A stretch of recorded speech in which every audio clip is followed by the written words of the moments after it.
couple of new fellas, Juergen, Rump, and Ralph Eckhardt. Let's take a closer look at the bowlers then for today's matches.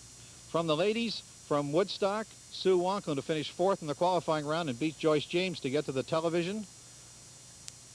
Next for her, Donna Halliday from Toronto, just back from the Canadian Championships in Winnipeg. And the leading qualifier, the young sensation from Hamilton, Connie Dreher, who just bowled 373 in her last game and just swept the field. And as far as the men are concerned, we've got a man right here who is returning this year for the 3rd time in this stepladder format. Well, Steve Greensides from Toronto plays just once a week, but boy, so much natural ability, and Steve was able to move up the ladder here. He beat Tom Kyle, he beat Ian Cameron, and now he's ready for the TV. So that's Steve from Scarborough. And he's followed by Juergen Rump from Fairview Lanes and St. Catharines, who finished 3rd here this weekend. Ralph Eckhardt, who also from St. Catharines, with bowls out of the host center here, Bowl-O-Rama Lanes in Welland. And of course the leader, the big man from Waterdown, Matt Dragun, who started off with 309 and 401 his first 2 games and just led all the way. We're going to get a look at the 2 final games in the ladies competition here today and the final 3 games in the men's competition, and we'll be back with the opening right after this.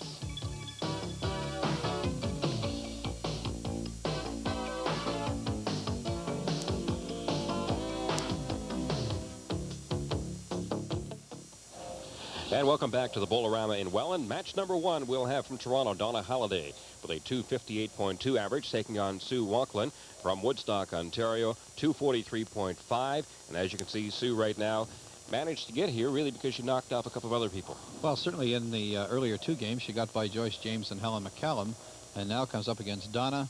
A bit of a good and a bad story. Donna 150 pins better on over Sue for the weekend, but it's her first time on TV, so that'll maybe balance things out a little bit.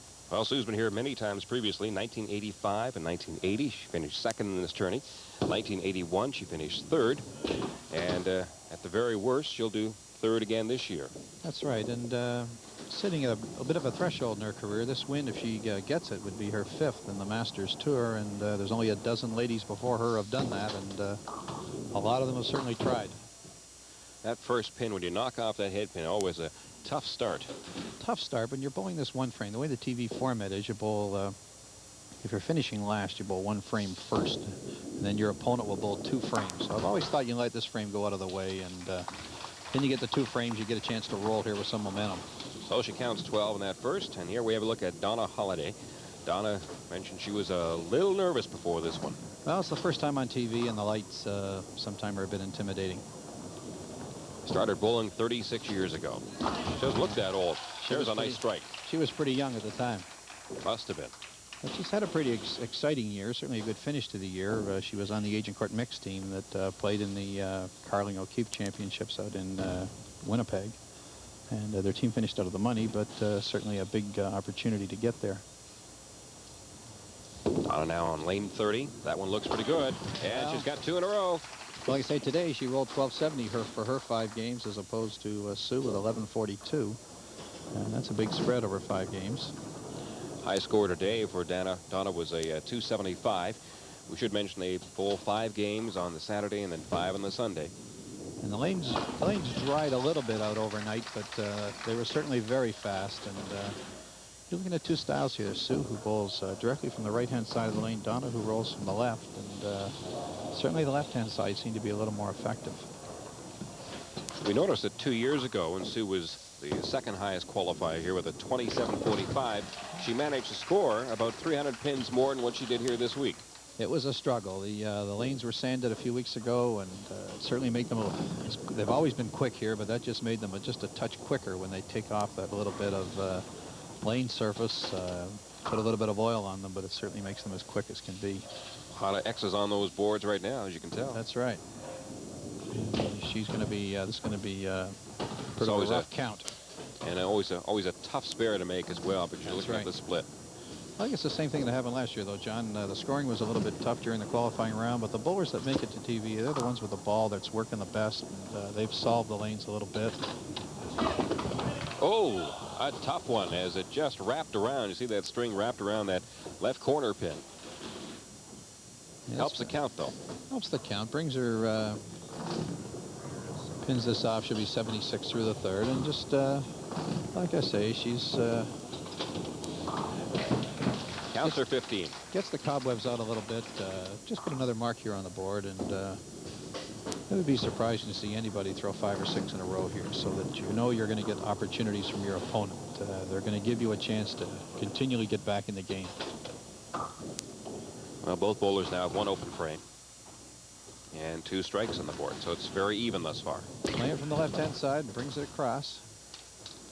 Well, she had it turning around, but the phys ed teacher, who is a phys ed teacher at Spruce Court Public School in Toronto, just couldn't put that one down. Second time she's left that left, and there it goes. Nice shot. But she's paid her dues in the game. We bowl together Thursday nights in Toronto during the winter, and we're going to do it again next year. It's on a draft system, and we picked Donna up again on our team, and she's a good steady bowler.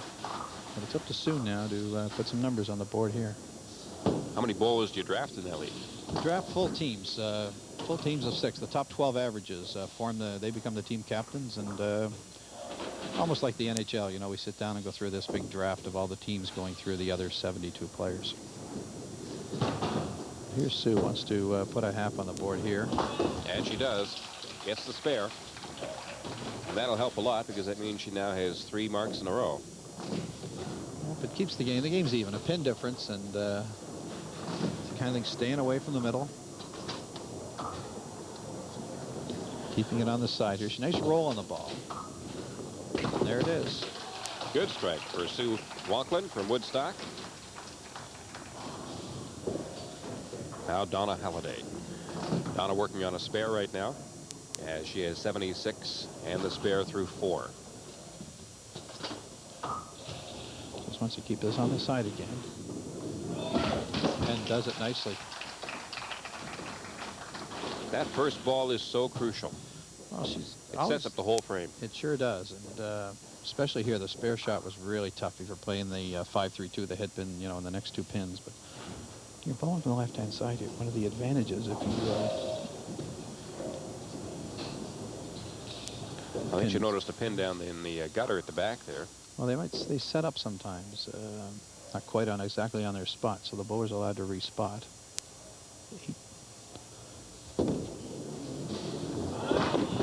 Well, that's really good bowling, and as you say, she's coming on that Brooklyn side, as they usually call it in 10-pin. That's right, and you see, if she does drop her shoulder, it's going to cross over to the right-hand side, and boy, she's going to do it either way. And there's 18 inches between those pins, center to center, so you want to be sure they're on the spots. Uh-oh. And there's going to be a big opening right now for Donna, sitting on the bench here, can see a lead building up for her. Well, she's working on a double while Sue here has the head pin to contend with. Gets the counts, and 15 would be 147 through the 6th frame, but she's going to find herself at least 30 pins down, and just wants to come back with a mark, because as I said earlier, I think it's going to go both ways today, for the good and the bad breaks. A couple of years ago, Sue actually thought of quitting the game. She just had changed her position in life and decided to stay home, and in fact now she's thinking about going back to work again. Her uncle's bought a center up in Norwich. Oh, good. It's a long season, and things sometimes near the end of the year you get a little disappointed with the way things have gone. There she is. That's always nice to come back. Sure. On our regular tour, we have about 75 ladies, and Sue finished 34th, so she was in the middle. And they say she's had 4 wins, so she's had some pretty, career excitement. And sometimes is the time to take stock, and bowlers certainly do it at the end of the season. There's where Donna drops that shoulder, but the ball ran out on her on the right side. And, ran across too much that time. That's right. So now this shot becomes very critical to bring it back on line, get the spare, and maintain some advantage. This is a big shot right here. And she's wide open. So that really means that the match is very close again. Back to even. And I think this is going to be the tone of the day. I don't think, the scoring was just this tough that it's going to be back and forth. Donna leads by 19, but that lead will disappear, because you got to remember that Sue Wanklin is working on a spare. Yeah, 177 through the 7th. Sue with 145. Now Donna's got to put a mark on the board here. She certainly wouldn't want to have 2 opens in a row, because then Sue can come up and it's running out again. Oh, Right. Kept it in there. Just kicked out that corner pin. That's right. Well, that's the shot she had to have. Now it's back to Sue, who's working on a strike. 2 strikes obviously was exactly what she's looking for, but I think she'd be happy with a couple of marks here. Well, a strike here would go a long way to giving her a good count. And she's got it. That's right. Blows them away. That could be the big hit of the game when you look back on it. Certainly this shot will be a big one right here, because there's a big opportunity for a count. She wants to be on the side, and she is. Got it. Yep. 3 in a row as Sue Wanklin begins to assert herself. That's right. She's up 13 pins. She's got the extra strike going. It's Donna has to strike here. going pretty well. It's certainly 2 marks. So she's going to finish the game. You see, that's what you got to look at here. And Sue can go all the way to 325. So it's got it. Yes. It hesitated, but it did come down. That's right. The one thing about it, Sue can't shut her out. Sue's going to, Donna can't shut her out. Donna's going to go to 312, so she's still, say, there's going to be this 13-pin difference now. The game is dead even, and corner pin spare here, strike will be 280, and it's a question of Sue matching her. She's there. Oh, that was a tough break. Is it going to go? Oh. No. Had the pins been there for another half a second, who knows? See, I think that the machine probably thought that they all went down. Yeah, exactly. The left corner pin will have to be reset on lane 30. And that'll cause a slight delay here, as Donna Halliday will wait for the pins to be reset.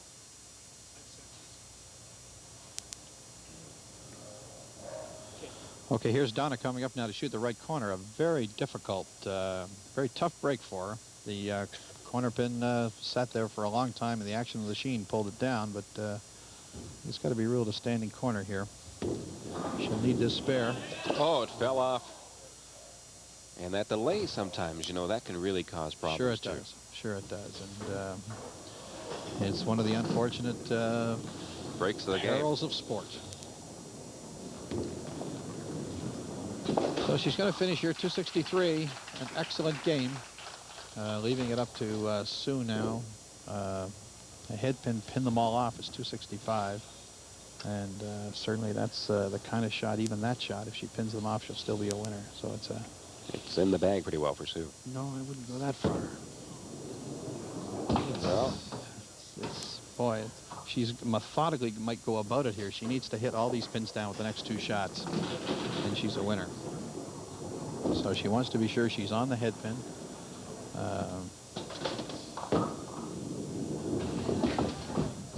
well, she has the same situation. The pin just stands there. She's got to get this. Hits the win. Doesn't get it. Oh no, she's got the count. She's got the count. I'm sorry, on the with getting the head pin and the 3 pin. I'm sorry, she's got the count. She's going to shoot 266 minimum, 268 with a winner. So with the double strike, there's the extra count. Falls off, but she still takes the victory. 263, and Sue Wanklin is 1 step closer to that win number 5. She wins it by 3 points. As you look at the match, a very tight one, as both bowlers ran into some difficulties in frame number 10, but Sue Wanklin takes the victory, and as a result, she will move into the championship game, which we'll have coming up for you. She'll take on Connie Dreher. We come back right after this.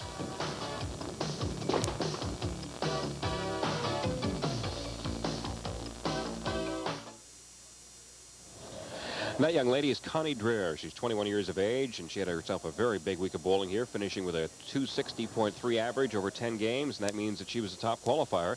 And as a result, will win at least $600, but no doubt will try to win the $1,000 first prize money as she goes up against Sue Wanklin here in the championship match in this women's division of the Rose Festival. Well, it's a chance for the viewers to see really the dominant lady player in the game today. Came out of a brilliant YBC career. She won 6 national titles. was a youth bowler right from the age of 10 all the way on up. And was just blended into the adult scheme of things very well. Very strong delivery, and she picks up the spare. Yeah, so we watched her during the weekend. We couldn't think of a lady that throws the ball any faster. And certainly has no question with her accuracy and gets lots of carry on the pins. There you look at those pins. They're all on strings. Well, there's a 60 to 70% across Canada now. 5-pin bowling is on strings, and it's the game 15, 20 years from now will be all strings. There you look at Sue Wanklin. Won the last match by 3 pins. And she matches the spare that Connie put together in the first frame. Yeah, Sue actually bowled a pretty good game last time. 266. Was never really behind. Threw the double when she had to. Just played like the veteran she is. She was going for this 5th Masters win, and she's taken on a big challenger here. Well, she's a little light this time. Slowed it down a little bit. She wants to drive it out a little harder than that. Well, in fact, Sue and Connie were bowling together throughout this tournament this week. Yeah, exactly. So they've had a chance to watch each other bowl quite a bit. There's another spare. It's a nice carry. That's right. And I bowled with them also, but it didn't help my game. But here's Connie and just winds it up. Great extension here. Good hard delivery. Just leaves that left corner pin standing. Just plays this down a couple of boards from the edge and turns it over towards the inside here, playing the spare.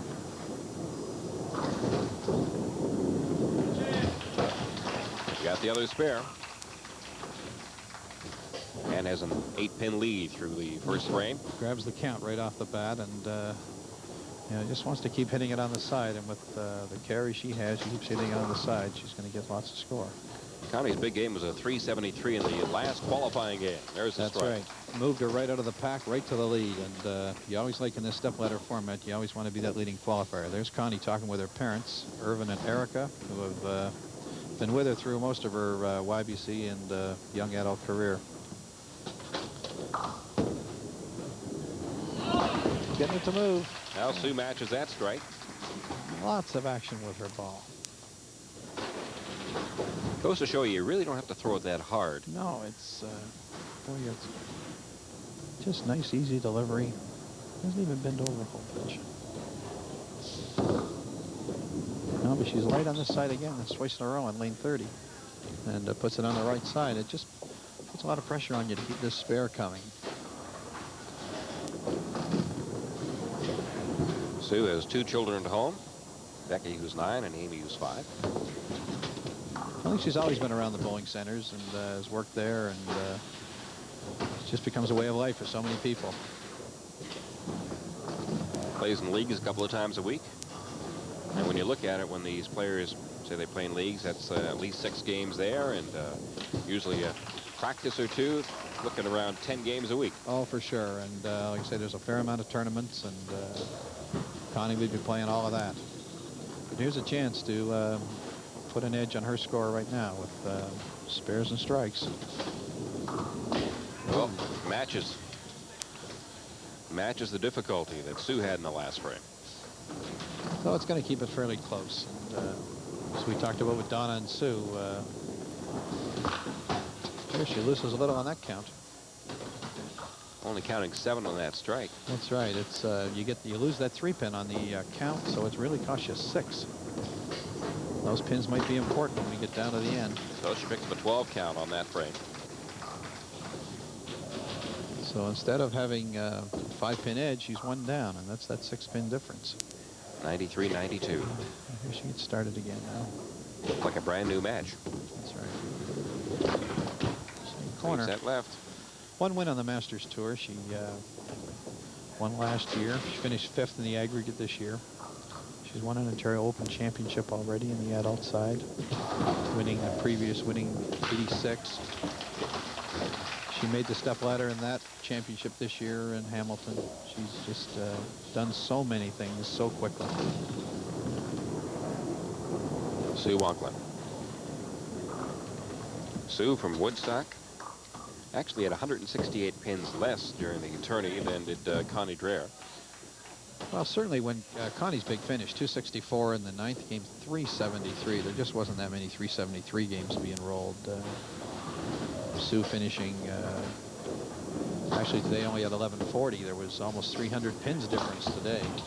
Connie had her bigger day today. Sue was the bigger game yesterday. But Sue's hanging in this pretty good. She's on a spare here. She's missed this to the right on this lane. The last 2 shots up here. She wants to put this ball out with a little bit more speed. Yeah, she did that. Exactly what she wanted to do. You could just tell right from her delivery. Good adjustment. Here's a look at Connie Dreher, who is a, in fact, she works at the Hamilton General Hospital in the X-ray department there. Just in the last game, gets a chop off. Sue, who kind of controlled the last game a little bit, never being too far ahead, but never behind, is doing a similar type thing here. Connie's not getting very many strikes. It's almost as if Sue's playing as well as she has to play. That's right, and certainly that chop-off spare was a tough one all weekend, and boy, that just showed it right there. It was very easy to pick off that 3-pin. She's going to miss that and go to 130 through the 6th frame, and boy, she better come with a mark now, because Sue's going to find herself staring this 5th victory right in the eye. Oh, a little fortunate. Otherwise, she could have been looking at a big split right there. That's right. She wants to cover this off. She just played a couple of boards outside here. This is the first time that Connie's been the top qualifier at her Masters tourney. Right. Well, now it's up to Sue. She can, it's just around the time she threw the double in the last game, and if she decides to match that here, she's going to have a little bit of an edge. It might be too hard to catch up. Good concentration there. No, throw this one past. Now she wants a spare to hold an edge. Spare Get that count. 23-pin edge. She knows she made a bad shot too.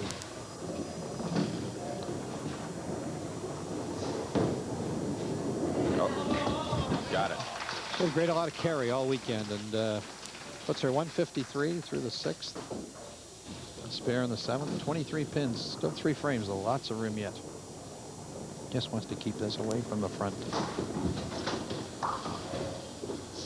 Gets it out a little bit on this side, what she wanted to do. Exactly what she did last time. Gets a little more speed on it. Carries the strike. 183 through the 7th on a strike. Now Connie's going to bowl her 8th and 9th frame, and she needs a couple of marks. 2 marks a must. Uh-oh. There's trouble. Sue might be getting this number 5, and as I said earlier, there's only 12 women have done it in 23 years of master bowlers, so it's certainly a tremendous accomplishment. First prize money, $1,000. Second place is worth $600. That's not so bad either. No. Big diamond goes in her master's ring, which is certainly increases the value of the ring to around $1,200 with a big diamond in it. How big is the diamond? It's what they call, I don't know my points, but it sits right in the middle of the ring, and if I knew my calculator, I think it's called a 2-point. That almost had to be a strike. I think it's Sue's looking at a win here.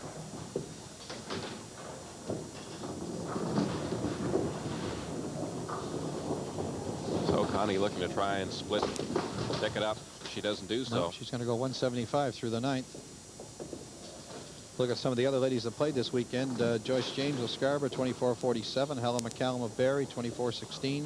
Kim Maceros from Simcoe made a good try, 23-94. Sandy Lyons came back from Brampton, 23-74. Marie McKay from St. Catharines, 23-67. Sue Wise from Brampton, 23-58. That is Sue here. Puts another strike here to be an automatic win. And there it is. It's all over. Win number 5. Now, the first time for her here at the Rose Festival, and it seems sort of fitting that she would pick up a victory after having finished twice, or second twice, and third once. That's right. I had a rough day today, really. 1293 yesterday for 5 games, which is a nice 260 average. But today, 226, 217, 218, 210. 271, but when the going got rough here, she's 266, and now is going to put a big game on the board. 228 in a double. She still has a chance here to go well over 300. There it goes. When it's going, they're all going. That's 4 in a row. And that wasn't that easy to do. Connie Dreher, young, a big career in front of her, so she'll just have to wait next year. There'll be a lot more tournaments, a lot more victories. Takes off that right side, but that finishes the game for Sue Wanklin. 308. Great score. But Connie Dreher has 1 frame left to go to close out this championship match. She certainly, when you look at Connie's game, she didn't throw the ball maybe as hard as she could. She missed it a few times. She just, I think maybe plain and simple, just didn't get enough strikes. Picks up the spare, has 1 ball left. Certainly today, when she finished off with 373 in her final game and bowled 1430, which is 285 average. Certainly she was throwing it harder than that. Closes on a nice note with a strike, 205, and as a result, Sue Wanklin wins it by just over 100 pins. 308 to 205, the final score. And the 1987 Rose Festival champion on the women's side is Sue Wanklin. A nice victory as we look at her, and our congratulations go to Sue as she picks up $1,000. The men's is coming up, and we'll have the men's competition for you right after this.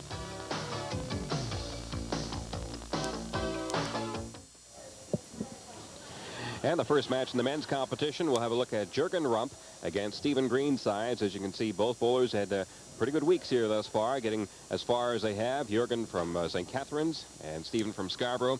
The winner is short of $750. First prize money in the men's competition is $2,000, and second place is $1,000, third $750, and fourth is $600. And Greensides will start it off. And a bit of an unusual situation here this year, Walter, in that Stephen, this is the 3rd year in a row that he's actually been the 4th highest qualifier to make the step ladder.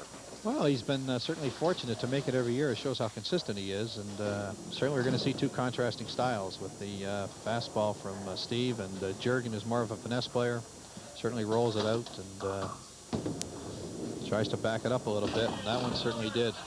Is it going to go for Juergen? No. At an ocean. 2 solid days, Juergen. 1320 on Saturday, 1312 today, and that's just over 260 each day. 348 today to help his score out. And Juergen's got the nice pickup, so he gets a mark. Both bowlers marking in the first frame. Juergen's been around a long time. He's, I remember one time he bowled a score over 3,000 for 10 games in the O'Connor Open, and certainly been a master for many years. Came to Canada in 1960 from Germany. Represents from this area, St. Catharines, Fairview Lanes. Verna Bryan in the crowd. Dean McBride runs the place. In fact, there are 3 bowlers in our stepladder today who are from St. Catharines. Right, they know the lanes. I think they had a little edge on us. Juergen's going to pin this up, and it's a slow start for him. And Greeny has got a lot more. Greeny, and that's, like I say, that's the nickname. Greeny, he's got a lot more enthusiasm. Certainly a very popular bowler. Finished 2nd this year in the Masters Tour. A lot of natural talent. As you mentioned, he finished 2nd to Don Betts. I mean, Betts is like a Wayne Gretzky almost. I mean, he's not human. he's been the bowler of the year 2 of the last 3 years, and certainly played very well. But Greensides, I go back to '83 when he was at the Canada Games, won a gold medal for Ontario that year, and that was pretty well the launch of a big career. And look at this, he's just he might ice this one early. He gets down real nice and low, doesn't he? Lays it out real easy, and he actually took a little bit of speed off those last couple of shots. And boy, 3 in a row out of the gate here is going to be tough to overcome real quick. Leaves that left corner standing. Juergen off to a bit of a slow start, especially when you compare it against what Greensides is doing. Well, we haven't seen. Sue was able to put 4 in a row together at the end of her game, and boy, this is a start. It's pretty disconcerting to face this right out of the gate, but he's a veteran. He's got to roll his ball out here, get his score rolling along, see if he can get a strike here. Certainly a corner pin spare, something that's going to build up his score. And hope Greeny can come back to him a little bit. No, he's not going to do it here. He's going to find himself in a real big hole. Juergen is a carpenter, used to frame houses. He did that for 18 years and now works for CNC Yachts in Niagara-on-the-Lake. Nice place to have the yachts anyway. Perfect place. Ooh, and that cuts through. What a tough shot that is. Wow, one of the prettier spots in the province. That's for sure. I'll bet that shot hasn't happened to Juergen in the whole 10 games. Let's see if he can pick it up. That's going to go gutter. He's going to sit 68 in the 4th frame, and boy, Steve's just ready to jump all over him here. And boy, there's just a couple of shots he can just put this one away. Good solid delivery, and that's the first count. penny that's left. It's a good count. Going to put him 88 through the 2nd. Got a huge lead. Just piling it on here. You're going to have as many as 80 pins with spare strike. And, Steve, who's been the Ontario Open champion, you know, you just don't give an Ontario Open champion, a fellow with his caliber, 80 pins to play with. Oh, a little fortunate at that time. That's It right. almost hit it on the head pin, but because of the spin of the ball, knocked them all down. He's taken something off his ball a little bit. He was certainly throwing it harder earlier when he defeated Ian Cameron. He played Tom Kyle, and he actually played Kyle in the game before television and got by him there. But Well, here's Juergen sitting with 68 through the 4th. Now he punches a head pin here in the 5th. this is going to be a tough game for Juergen It's to a look tough back game. on. He's got lots of problems. It's almost this one was over in the first frame or two. Well, it's unfortunate that it is. The certainly, you know, Juergen's going to pick up some money here. He picks up $600, I guess it is. And like I say, even from the 5th frame, he's got 80 in the 5th, 305. He's still got a lot of game there. But if he's going to do anything about this, strikes are going to be the name of the game right now. He's got to virtually strike out. Well, like I say, a strikeout is 305, and I think 305 would win this game. But like I say, it's just that total is coming down with every shot.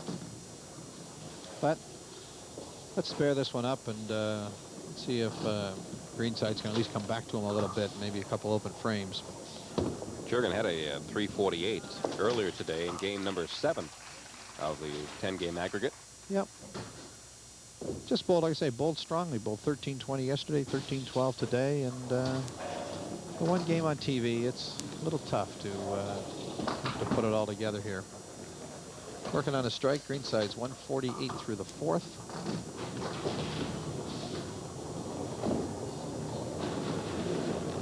Now Stephen is just really sort of waiting for this game to end so he can take on the next competitor. Well, you say he's going to be looking at Ralph Eckhardt and then Matt Dragun, who's just dominated this thing right from the start. Matt, who started off with a 300 game, then a 400 game, and boy, that was a tremendous start for the tournament, and he just rolled right along.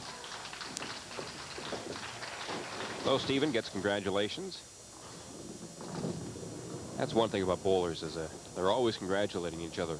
Oh, exactly. There's certainly a lot of camaraderie, and a lot of times, you know, some of these national teams, we find ourselves as teammates with these bowlers, so you don't see, there's a lot of hidden rivalry, maybe, you know, where they've played a certain guy before and want to do it again, and you certainly don't see it on the surface. Well, the first strike mark on the board that time for Juergen Rump. Yeah, it gives him a chance to take a look. 98 pins, and certainly in some trouble. The best he's going to is 290. And he's not even doing that now, so he's got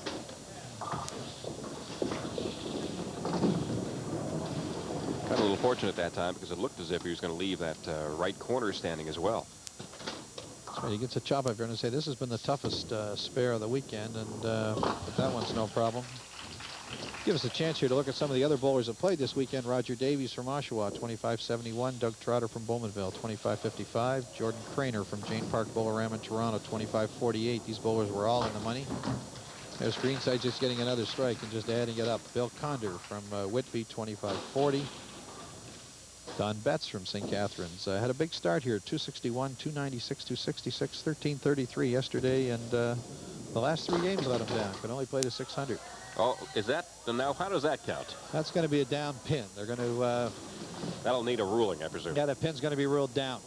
You just ruled it down. Pin is off its base, and therefore by the rule book is down. There's Andrea Harris, Steve's girlfriend.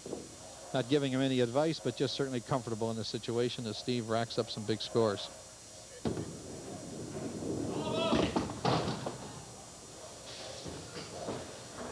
Well, that's the kind of day it's been for Mr. Well, Rump. Juergen, he's just not carrying the shots, and like I say, I guess what Steve doesn't want to do is leave all the strikes in this game, because there's 2 more to be had here, and $2,000. This is just one step. This is just the first step of 3. Well, the thing is, though, once you get into a good groove, you might as well try to maintain that groove. Steve's going to do that. He's looking at 388. And I thought you mentioned at the beginning of the game 305 might win this game. I thought if Juergen got to 305, he'd be in pretty good shape, but he's going to be more around the 205, and Steve's got 305 beat pretty good. Juergen bowled one of my games here today, bowling this one. He pins us out to go to 203.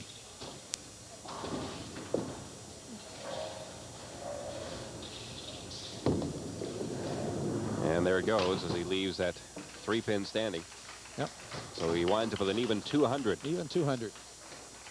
The highest game bowled on the Masters Tour wins a trip for 2 anywhere in Air Canada, and while Greenside's 388 game won't be it, certainly this year I think the number is 410 is the highest game we've had, but generally if it's not a perfect game, it'll certainly be around you know, in the 425, 440 range. Last year Tom Patterson and Doug Trotter both had 435 games.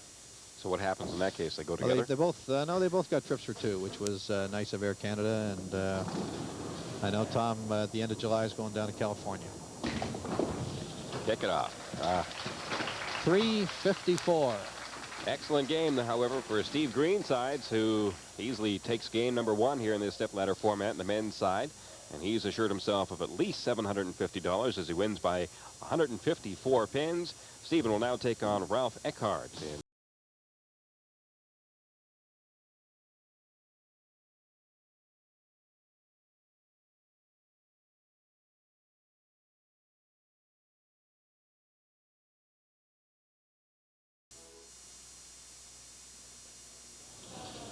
And the second highest qualifier here this week was Ralph Eckhardt with a 264.7 average over 10 games. Ralph lives in Welland, as you can see, or plays in Welland. Actually lives in St. Catharines. The winner in this game is short of $1,000 and a chance at the top prize of $2,000. Ralph against Stephen Greensides. Greensides just having that great game a few moments ago. Ralph, this is his first year on the Masters, and he's really looking to make his mark. Well, it's certainly the best showing he's ever had.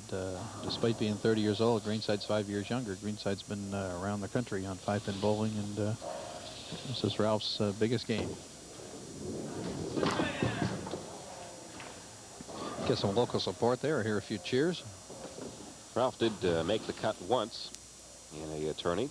He finished 20th of the 32 players who got the money. Yeah, and the mixed triples in Hamilton, 26.94 for 10 games. So certainly can string the strikes. He averaged over 240 on the Masters this year. But get this frame out of the way. This frame is not all that crucial here. Let's see if Greensides gets the opportunity of going out again. And well, that could become a bit of a psychological block too when you miss that left corner pin twice. Give him a chance to regroup here. Steve has started out the last game on 3 strikes in a row. Boy, if you're Ralph, you got to hope that that's not going to happen again. Well, who knows? Ooh. Almost seemed as if that one's falling off to the left side of it, but it came back. He's got the hook on it, and certainly that's what Donnie Betts tries to throw a little bit, and that's what he's doing here, is putting it out on the right, and it's moving across. And 2 in a row. Whoa. Once again, a strong start by Stephen Greensides. If Ralph watched the last game at all, he's going to know maybe the word is out. Get some marks here in a hurry.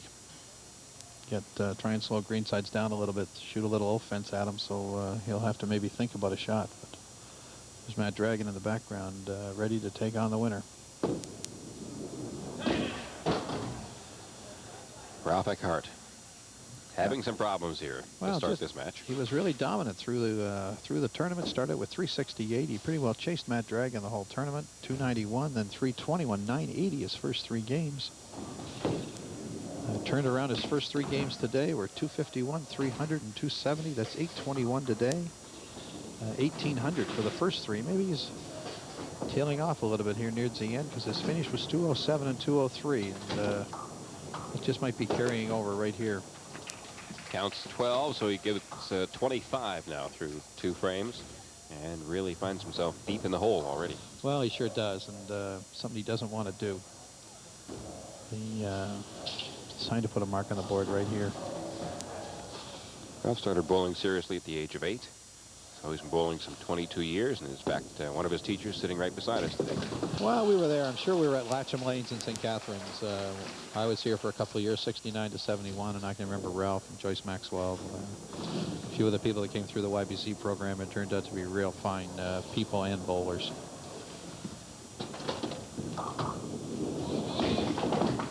Well, I won't get 3 in a row. Gets a nice carry here, though. This chop-up, boy, this chop-up, as I said, was such a tough spare all weekend.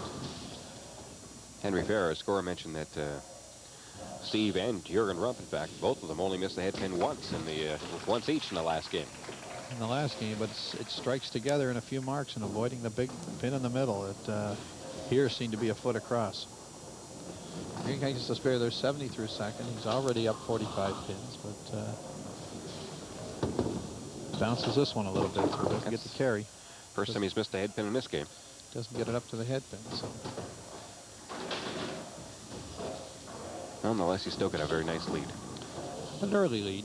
Ralph's got a chance here when he gets back to... Spares it up. Spares it up 90 through the 3rd. Now it's up to Ralph to put some strikes on here. 25 through the 2nd, but if he can throw another double here, he can get to 70 in the 3rd and bring the game really close. Ralph was saying that he's got some friends who have been master bowlers for a number of years, and they told him it was a lot of fun, so he decided this year to take part. There he is. He's back at it. Well, it is a lot of fun. It's like a hobby, you know. If you're going to do something well, whether it's golf or curling or sailing or whatever, it's going to cost you some money. Next year, the Masters tournaments are $93 each. There's some sponsors at each event. There's some added money. And there's some prizes to be won, at least certainly the men's $1,000 at any one of the tournaments for the first prize. Big shot for Ralph right here, and he's... Oh, tough break. It's a corner. Well, it's a big count, though. It's going to move him through the 3rd frame at 68. In this tourney, each bowler paid $120. $120, and certainly some added money from Brunswick. Certainly one of our excellent sponsors, Brunswick International. Bill Sutherland and George McGarvey here today. That's a tough shot here for Ralph. He had a chance to help himself out there, and boy, he just leaves the door open again now. Steve's going to find himself 30 or 40 pins in the lead here without any trouble. And those are the shots you don't want. How does one become a master bowler? Well, what it's been in the past is you come through a bowling center, and if you're a teacher, we have a teaching division and a tournament division, and you can be a teaching master, and a lot of times these are the bowlers that are involved with the instruction and coaching programs. But if you were a top average bowler, you'd contact your local center, and they would probably know you anyway. Got a new rule this year where you can just join directly, and because a few bowling centers have closed through some real estate deals and so on, and we're going to have a little different style in the Masters maybe this year with some unaffiliated Masters, as they're called. So there'll be a few top players come in, and they can just come direct without going through a center. There's Greensides. He gets another spare, and he's just going to be able to add to it here. Uh-oh. Well, Ralph needed that. There is no question about it. No, Steve didn't. No, he sure didn't. But Ralph needed it to get himself back in this game here. It comes on a spare, so the count is only 135. He can go 150 through the 6th frame, and boy, Ralph can be right back in this one. Doesn't even have to throw a couple of strikes. A spare strike would have him 9 pins away. Picks them both up, 150 through the 6th. 250 average. Now it's up to Ralph here. A couple of marks is all he's looking for. He's going to topple Greensides here, who's rolling right along. Ralph was saying that he just really still finding it a little unusual and hard to get used to, all the cheering that goes on when you're trying to beat the competition. He said, but you know, like the guys behind you are cheering as hard as you are trying to get that pin down. Well, they sure are. There's lots of noise. It's certainly the spectators and everybody else. The players can be very rambunctious. I think Ralph's got them tied up here now. We're going to have to get these pins untangled. That's the reason for this delay. And those pins, they're going to require somebody to go back there and actually untie them. Yeah, they get, that's a sign there's a lot of stuff in your ball if you can put the pins between each other, and they actually come and say they come up in a knot. And Ralph all set now to take his shot. Wants to have this spare. He wants to go spare strike here, spare corner pin spare. First frame, he had some problems with it, and he continues to have that problem. Well, it's backing up a little bit. The lanes, which have been so fast, are now drying out a little bit. They're drying out just with the passage of time. You top it off the television lights now, and the lanes dry out a little quicker. Because he threw that ball over there, and normally that would have rolled right to the corner, and it rolls back a few boards because that's the spin he's put on the ball. So now he sits, they both sit through the 6th frame, and they're 24 pins. It's not insurmountable yet here. But Ralph needs some marks to, just a mark here to get some momentum going for his next time up. Nope. Well, that certainly kills Uncle Mole real quick. Really does.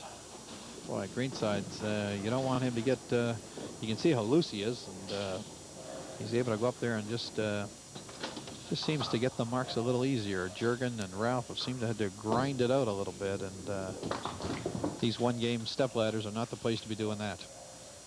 Ralph works at A&P as a stock clerk. Says he bowls about 10 games a week in a couple of leagues and some practice games. Well, they got a lot of, certainly a popular bowling center here at Bowl-O-Rama. Mickey Piker and Johnny Scholes and Ron Robbins. And, lots of big scores here, and fellas get the hang of it a little bit. You know, if you bowl at a place all year, you get to know it a little better. Now he's sitting at 138. He can still go to 273, so there's lots of room here, but Greensides are getting a free shot here, and there's one of them. You sort of get the feeling that watching Stephen Greensides at work is, if the opposition lets up a little bit, he really sort of puts that bite in his mouth, and away he goes. He gets a chance here to really pour it on. If 273 is all he's looking at, he's getting a little closer to it now. And, I think he had it. I think he certainly has been able to hit it on the side a lot, and yeah, he's missed that. Bad delivery. 178 through the 7th, 191. So he's giving Ralph another shot at it. Couple of marks here. Ralph's going to be finishing last. Greenside's going to be finishing first, so he's going to know what he has to shoot at. So what? Hey, 2 strikes here would be a big shot for him.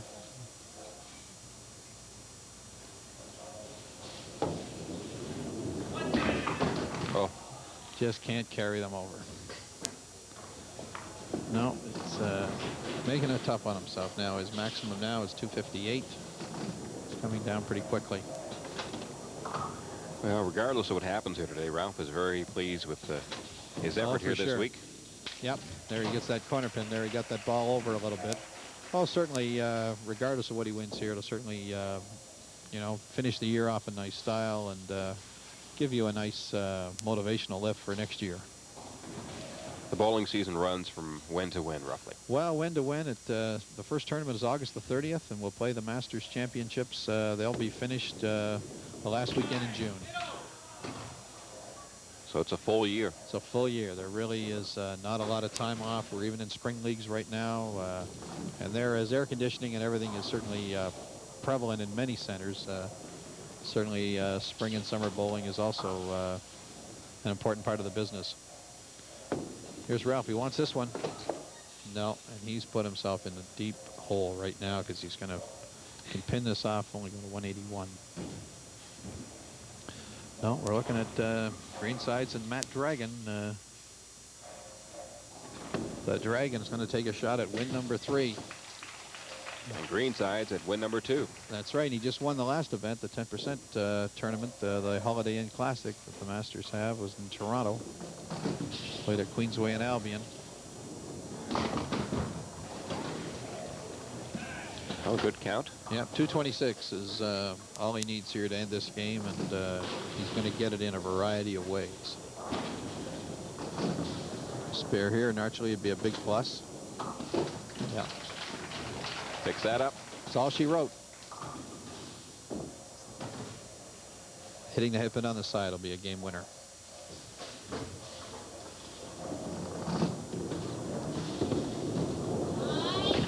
And he's got more than that. Yep. So Stephen Greensides will move up from his 4th place finish to at least 2nd.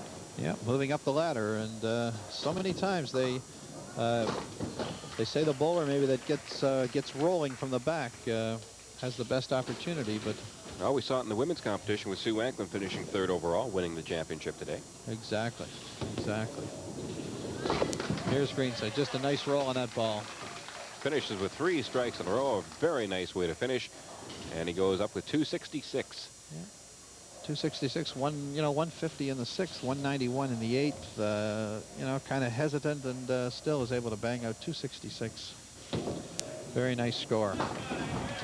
That's Ralph's ball, and he knows it too.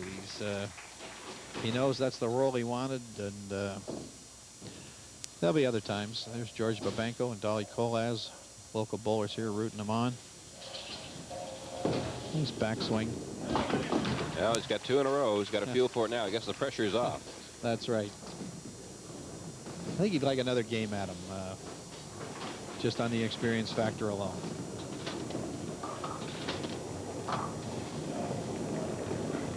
But as we say, there'll be other days. And that's the last ball for him in this match.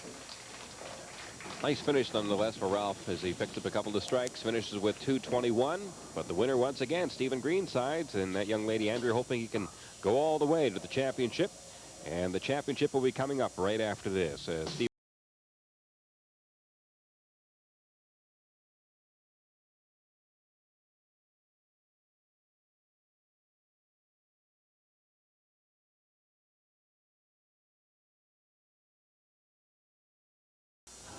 There you have a look at Matt Dragun. Matt from Waterdown, and in fact lives in Burlington, but he was a top qualifier here this week, 272.8, and he will go for it all along with Stephen Greensides. The winner of this match, $2,000. The loser, $1,000.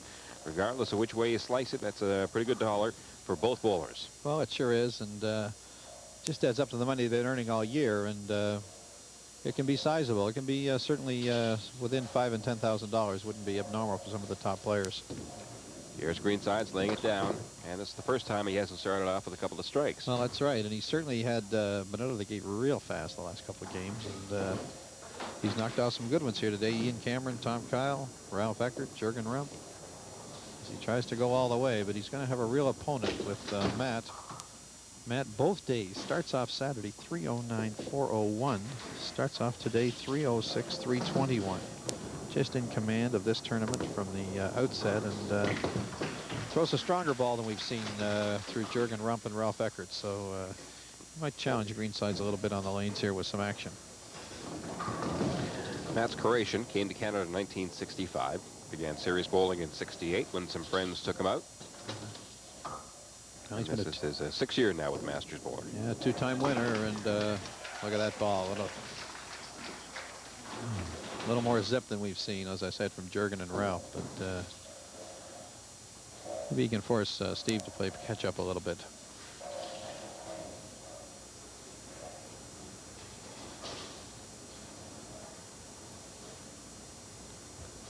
Lays it down nicely. Got that head pin, sliced that corner, but leaves the right side. Has this difficult chop off, but would love to get just Get a mark here. Spare this up. There you look at Matt. He is self-employed construction worker, and he is in drywall. And as of course construction industry is these days, his business is booming. Booming, that's for sure. Covers that spare real nice, and very affable man, very friendly, and had to get some relatives from the old country over here this weekend, and I think it was the last minute that he just arrived on Saturday. He's going to force Stevie to put some marks up here, and well, he does. A strike for Greensides in frame 2. And we know he can string them together 2, 3, 4 at a time. that's for sure. A couple of fastball throwers.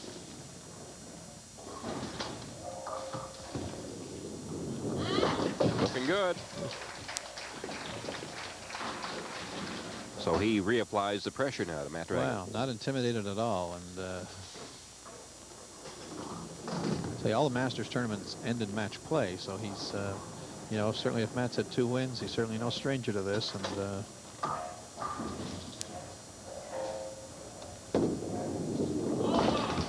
and he matches up well. yeah, looks a little like Donna Halliday. Throws it across there, and the ball just rolls out to the right side, and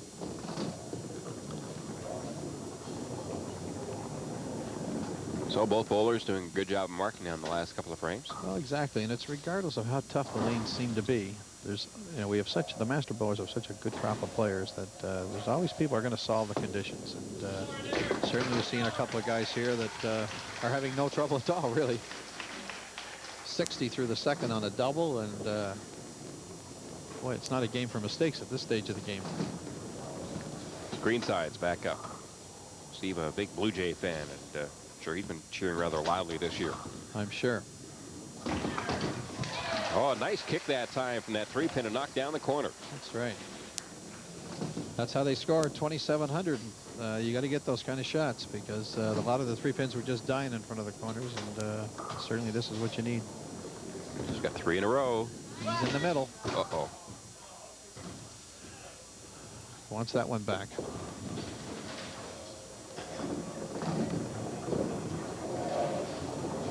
One of the things that Steven used to have difficulties with was, in fact, playing match play. And that's a situation he thinks is straightened out now because, of course, the 10% championship, that was 14 matches of match play. 14 match. Every game was match play. And I think what happens, though, is you get to the top so many times that when you do lose, you think it's a bit of an over, a mark against you, you know. And I think it's overplayed sometime. But here he finds himself sitting through the 5th at 130. Matt now gets a chance to put a lead together here. Just wants something on the side of the head pin. This weekend's the first time, in fact, that Matt's bowled in 4 weeks. Look at that. Oh, he's bringing that ball in a long way, it seems, too. That ball I thought was out on the left side, but it moved right to the head pin, and there's just no question about it. Says he's been lucky this week and has been a little more aggressive. Well, he's certainly, when you look at those 4 games, the 2 games he's had each day, 1,300 for 4 games. That's a lot of strikes.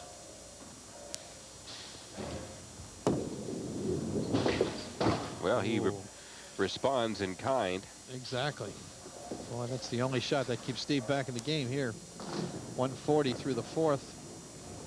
Can go to 180, and still going to find himself in the lead, but boy, he had an opportunity here to really put it away. I have never seen this spare made. No, very rarely. And nobody ever seems to try it either. Well, it's not a question of trying it. You're getting the count. I don't. From 60 feet away with the ball the way it's thrown, it's not a question of trying it. It's you might, but you're trying to get the count. You want to get that 3 in the 2 pin, because I said earlier, if you miss the 3 pin, you've lost 6 pins. So you're really trying to just cover for the count. And geometrically, the shot is not meant to be made. It's really difficult. So here's Matt. He's up 50 pins. Greenside's got a frame to play, though, and looked for a strike, but got leaves the corner, but gets a spare. The frame can be 28 or 30, and so Matt's going to, Matt at worst is going to find himself 20 pins up. One of the things that Steven really bowls quickly. as soon as that lid goes up, he's gone. Very fast. He's very confident too. I think that's such a big key to his game.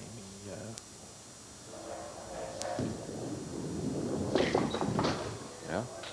Leaves the other corner. Yeah. So here he gets the count. 22 pins now, and definitely wants these spares.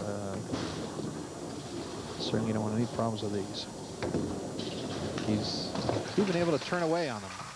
I don't turn away on too many shots lately. It just shows you how confident they are, and I love watching them go over. But Matt here is going to keep a little pressure on. 22 pins. Greenside's working on a spare.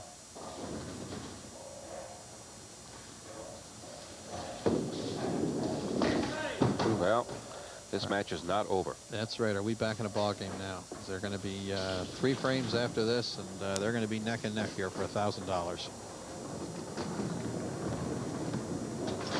It's really amazing how through most of the matches today, with that one exception when Steve just walked away with it, is that the bowlers seem to be playing as well as they almost have to, or the competition level seems to stay there. Well, the 2 frames, you know what your opponent has. You know, you're going up there almost playing to his score a little bit, and you know, it's so imperative to hit the head pin, and sometimes you can throw it out there and you've really lost your spot, really, and you're just trying to hit it more than anything. And, that's not what you want to do. You want to roll it for the pocket. But here he's sitting 193 through the 7th. Strike here will make it 188, difference of only 5. Right, only 5, and but Matt here, he gets another chance here. You still got another frame here to go, and he wants a mark here. I wouldn't want to give Steve 2 open frames in a row. Like I say, I've got 2. Now this is the 3rd frame in a row he'll be open if he does, and he doesn't want to do that. You're not going to win too many championship games when you've got 3 opens right in a critical phase.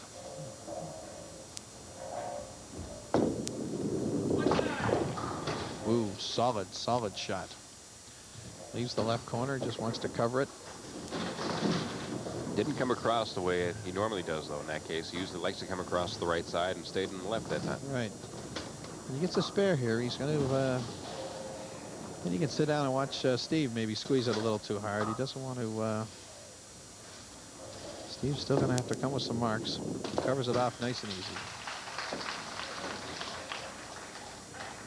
Now 193 in the 7th on a spare. Steve working 158 on a spare here. Strike puts him into the 188.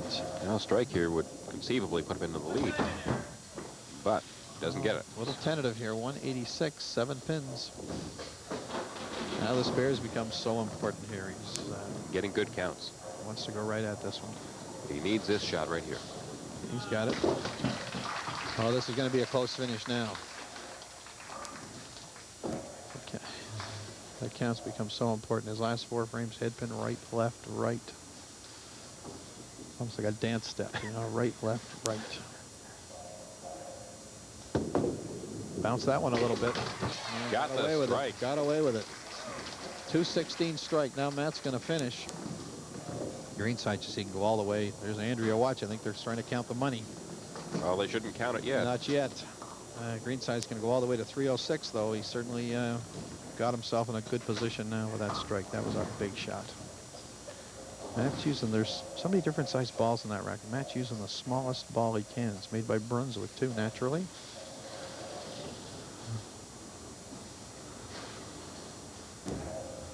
Definitely has to hit it on the side. Whoa, just. Gets a good count. Yeah, but gets the spare. And of course, he's been head pin, left, right. So both bowlers have really have had some difficulties finding the strike range here in the last little while. Getting that last key shot that's going to... Matt hasn't had a strike since the 5th frame, and Steve's strike was his first since the 4th. Matt just would he throw that one out, but he waits for that ball. You know, he's going to wait for this one to come back. And pray the machine doesn't eat it up. Well, this is going to be a good finish. Sure is.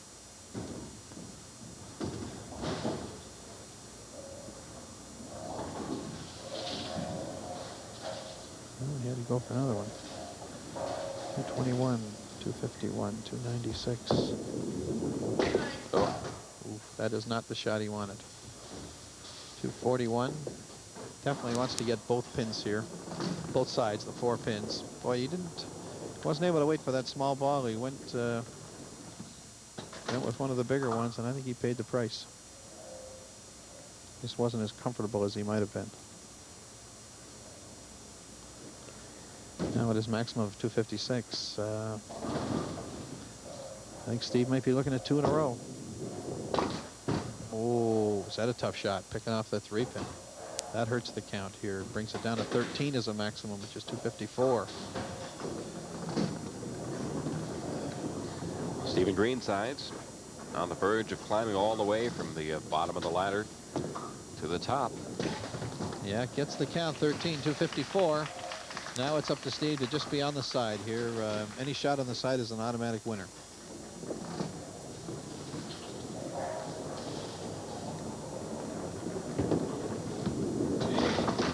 That's a winner. That's a winner. He knows it.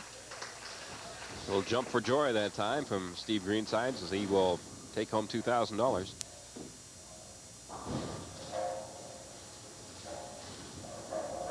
I wonder how much of that his girlfriend's going to get. How much you paid to the entry. But Steve wins 2 in a row here, and winning the 10% tournament in May was worth $2,100. He picks up another 2,000 here.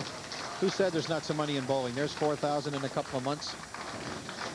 274, 254, and Steve Greensides wins the 1987 Rose Festival. Wins it by 20, but Matt Dragun, a real tough shot there in that last frame as he left it open, hitting the head pin. As you look at the final.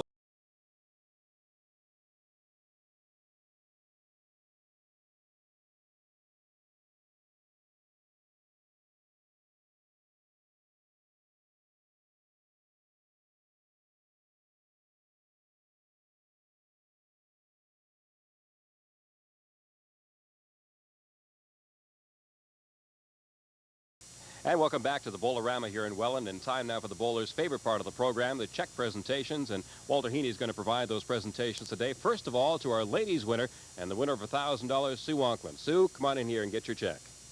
Yes, Sue, on behalf of Brunswick International, the sponsor, and the Master Bowlers Association of Ontario, I want to present you with this check for $1,000. Thank you. Sue, let me ask you here today, you came up from the bottom of the rank here today, and you managed to win that championship. Do you think it's an advantage to have that opportunity to bowl 2 or 3 games under the cameras? Yes, I like it. I like to come up that way. Let me ask you, you've also always done very well in this tournament. Twice you were here second, and once third, and now first. You obviously like it. Yes, I do very much. A lot of work coming up this far. A couple of years ago, you had some thoughts that maybe you might even quit the game, but I guess today obviously indicates that you're happy you didn't. But what were the thoughts then? Well, I was just getting a little tired of it, I guess, the weekends away and all that. But I like the competition, so as long as there's competition, I'm going to keep coming back. And shortly you'll be back as well, working, in fact, in your uncle's. Yes, I will. I'm going back to the bowling alley next year. Well, congratulations from all of us. Thank you very much. And now a chance for the men's presentation. And the man who won the first prize money here today is Stephen Greensides. Okay, once again, Steve, on behalf of the sponsor, Brunswick, and the Master Bowlers of Ontario, it's another $2,000. You just got $2,000 from us in May. Here's 2 more thousand in July. Not a bad time at all. Thank you very much. Well, Stephen, like Sue, you, of course, have had some good success here in this tourney. This is the 3rd year in a row you've, in fact, managed to make it to this championship. And the last couple of weeks, you've won 2 tourneys now. In fact, your first 2 tourneys, things are really coming together for you. Yeah, it's hard to explain. I don't know what I'm doing different. It's just things are falling into place, and I'm quite happy. Let me ask you the same question I asked Sue. Having come up from the number 4 position here today, do you think that was a big advantage taking on these competitors? Maybe it's an advantage that you've got loose and used to the cameras, but as far as being 4th, I'd rather be 1st. You had a situation today in a couple of games you really got quick starts. Yeah, and that's an advantage too. You know, I'm lucky that guys got bad breaks and I was able to jump. That really helped. What's going to happen with the money? Just in the bank. Okay, congratulations, Thank Steve. you very much.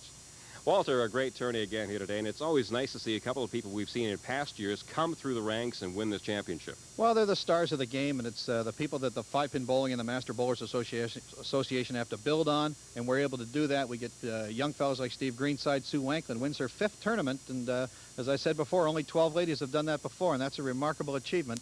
So that these are our stars, the best bowlers we have, and they were here today in Welland. A couple of people you wanted to thank. Well, I want to thank our tournament coordinator, Henry Fair, the proprietor, Hattie Johnson, and all the master bowlers who have supported us throughout the year. We're only about 7 weeks away from the next tournament, so the season's starting pretty quickly. All right, it's been fun here this afternoon.